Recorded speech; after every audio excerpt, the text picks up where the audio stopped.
And welcome to DC News Now at noon. Happy Friday. I'm Mark Hall. Yeah, happy Friday. I'm Shanika Grimshaw. And I'm meteorologist Damon Matson. Friday, we made Yes, it. it's Friday. Even though it's rainy, it's gloomy out there. There's more fog. I feel like it's just a repeat of every single day this week. But it's Friday. But it's Friday. Hang on, I got to throw this out there. I know we're excited for the weekend and all that, but did anybody else sleep really good last night I with did. all that wet weather?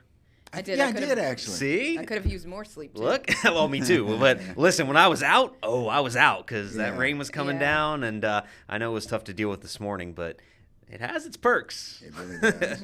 It does. It does. All right. So, a lot of people are wondering about this weekend, how that's going to look. But I guess we got to get through today first. Well, the good news is today, it's going to be improving quite a bit now. The rain has really already come to an end, and we're going to see things clear up, dry out, and then we'll be turning our attention to the weekend for sure. But real quick, folks, that rainfall, well, it came down in a couple of heavier bursts. One of those came through last evening as most of us were on our way back home from work, school, whatever you had going on Thursday. There was a little bit of a lull during the middle of the night, and then early this morning, that next burst of heavier rainfall. And for some of us, there was even some rumbles of thunder mixed in out there. And these are just estimates, but a solid wave of green, some yellows mixed in on these rainfall totals. Many of us picked up over an inch, and there were some pockets that saw higher amounts than that. So this was a healthy amount of rainfall that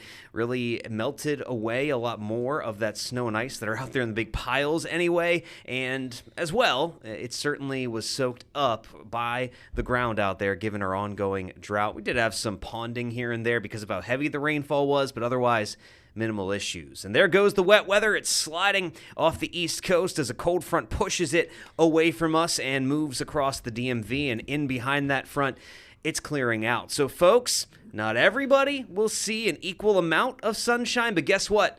That sun is going to break out this afternoon, even just for a brief amount of time, and that is going to send our temperatures up a little bit. It's still going to feel cool for some of us in the 40s and 50s, but all in all, shaping up to be a pretty decent rest of this Friday after all of that wet weather that worked through. And tomorrow, for the start of the weekend, also not looking too bad. Temps in the 50s, some sunshine on Saturday, but it's been the talking point for the last several days. It still is at this point. Sunday, we are looking at our next storm. And yes, there is going to be snowfall, but to what extent? That is the big time question. We'll talk in detail about what you should be ready for with this storm system that rolls in on Sunday and how much snow we could possibly see out of this coming up in that full forecast here in just a little bit. But Mark and Shanika, I've been saying it, and even today, I think the main message here is do not panic. I think we are not in for a major, impactful snowfall. It's going to get a little bit interesting, but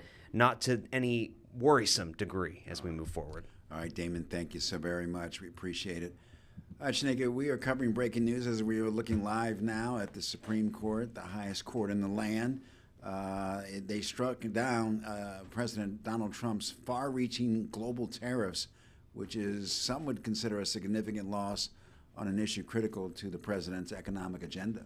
Yes, it was a 6-3 decision on tariffs imposed under an emergency powers law, which includes the sweeping reciprocal tariffs he levied on nearly every other country. It's the first major piece of Trump's broad agenda, to come squarely before the nation's highest court, which he helped shape the appointments of 3 conservative jurists in his first term.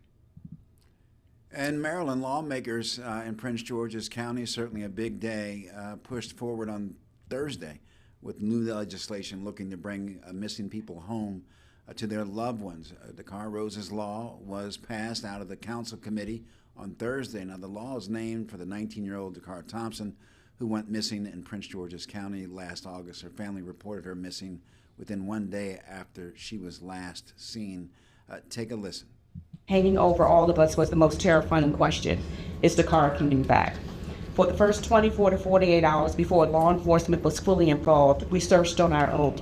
No family should ever hesitate because they believe they must wait 24 to 48 hours. Those early hours matter. And right now, the new bill is not on track to be signed into law just yet. And I just remember, Mark Hall, just covering this story. This was so tragic for our area last year.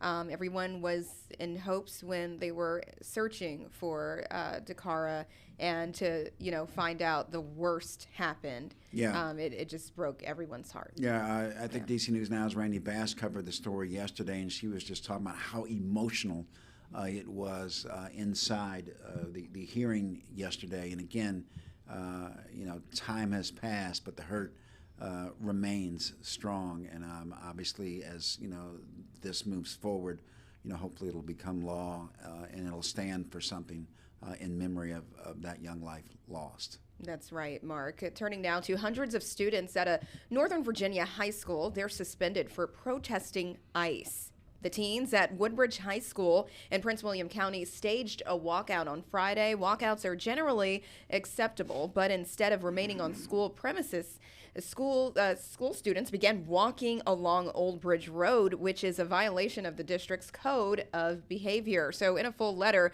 sent to families, the school saying, quote, while school staff will monitor students participating in a walkout while on school property to ensure student safety, any student leaving school grounds without permission will not be supervised by PWCS staff and will face disciplinary consequences, including out-of-school suspension. Yeah, Shanika, this was obviously certainly a talker for people in that school district, especially the parents of the students who were suspended. 300, that's a big number.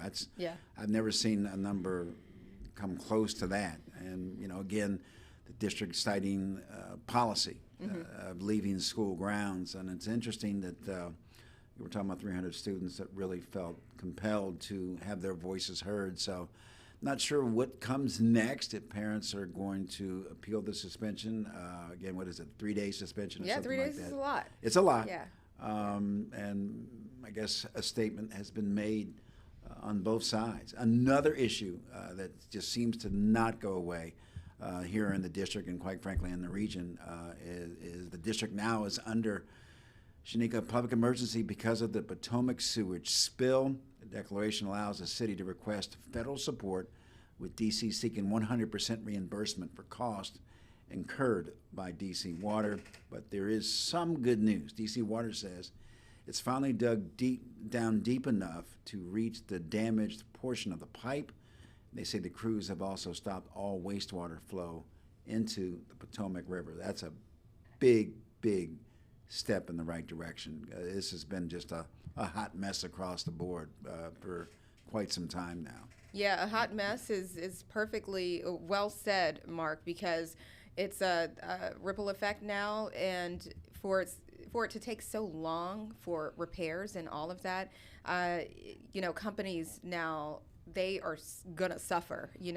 Residents in the area, they're also suffering with the smell, which it's still at the site. The original pipe collapse. Neighbors in Cabin John, they say they can smell the health hazard way before seeing it.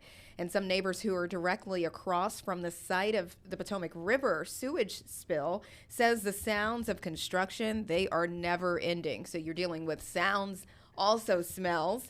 Even the White House weighing in at a press briefing Wednesday about the odor potentially impacting the president's America 250 celebrations. DC Water says it expects the emergency repairs to be done by mid-March, which will go a long way in relieving some of the stench, and is looking into other odor control measures. So things are looking up, and we're just keeping our fingers crossed, and hopefully it turns out for the best, and quickly at that. Absolutely, Shanika. And here on DC News Now, we continue to celebrate Black History Month, and you can celebrate Black History Month at the Montpelier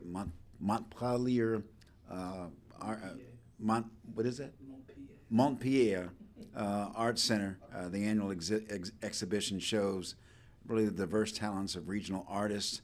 Featured artwork will highlight the lives and stories and experiences of African Americans through various mediums, including paintings, drawings, photography, and so much more. It starts tonight at 7 at the Art Center. And obviously, Shanika, here we continue to celebrate Black History Month, and we're so grateful that our station and our company are behind the importance of celebrating the month. Yes, yes. We had our Black History Month special that aired. It is also on our website at dcnewsnow.com, so go check it out.